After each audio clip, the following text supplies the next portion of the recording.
হলো আল্লাহ তাআলা ভালো জানেন কতদিন দুনিয়াতে এই বৈঠকগুলোতে যে আপনাদেরকে হাজির হতে হবে।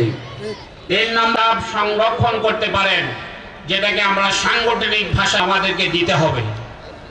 আদালতে আখরাতে যাওয়ার পর জীবনের 4 নম্বর হলো আল্লাহ সুবহানাহু ওয়া তাআলা এই অর্থ আল্লাহর দ্বীনের পথে ব্যয় করতে হবে।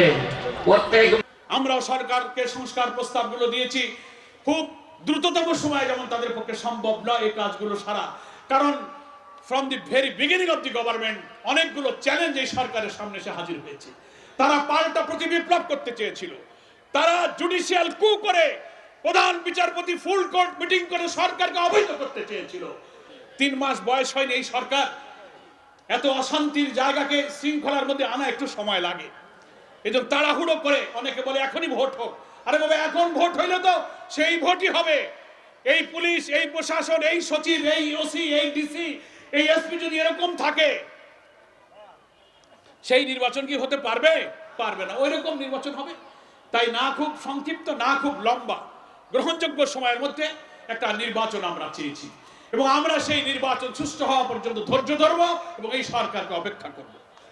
এবং আমি বিএনপি, ফ্যাসিবাদ বিরোধী আন্দোলনে যত রাজনৈতিক দল ছিলেন, আলেম ওলামা, ইসলামপন্থী সকলের কাছে আমি আহ্বান জানাই যে আমরা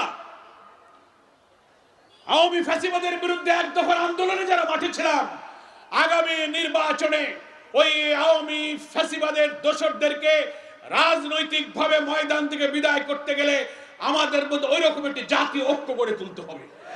জাতীয় ঐক্যের সমঝোতার ভিত্তিতে একটি নির্বাচনের মাধ্যমেই জনমতের মধ্য দিয়ে কেবল আওয়ামী লীগকে প্রত্যাখ্যান করা সম্ভব। সেদিকে এই জাতি এগিয়ে যাচ্ছে, আপনারা এগিয়ে আসবেন। না করে স্বৈরাচারী লোকে লোকারণ্য হয়ে যাবে। কি বলেন, ঠিক কিনা? আল্লাহ সুবহানাহু ওয়া তাআলা আমাদের দেশ থেকে পালিয়ে গেছে, কিন্তু তার দোসররা আন্তরিকভাবে মোবারকবাদ জানাচ্ছি আমাদের মাঝে। আর যারা সহযোগী সদস্য আছেন তারা কর্মী হয়ে যাবে। হলো আল্লাহ তাআলা ভালো জানেন কতদিন দুনিয়াতে থাকবো। মাওলানা আল্লামা আব্দুর রশিদ সাইদি সাহেব বলেছিলেন, ডালে ডালে ভূতম পেটা আছে। আমাদের আমির জামাত বলেছেন ভূতম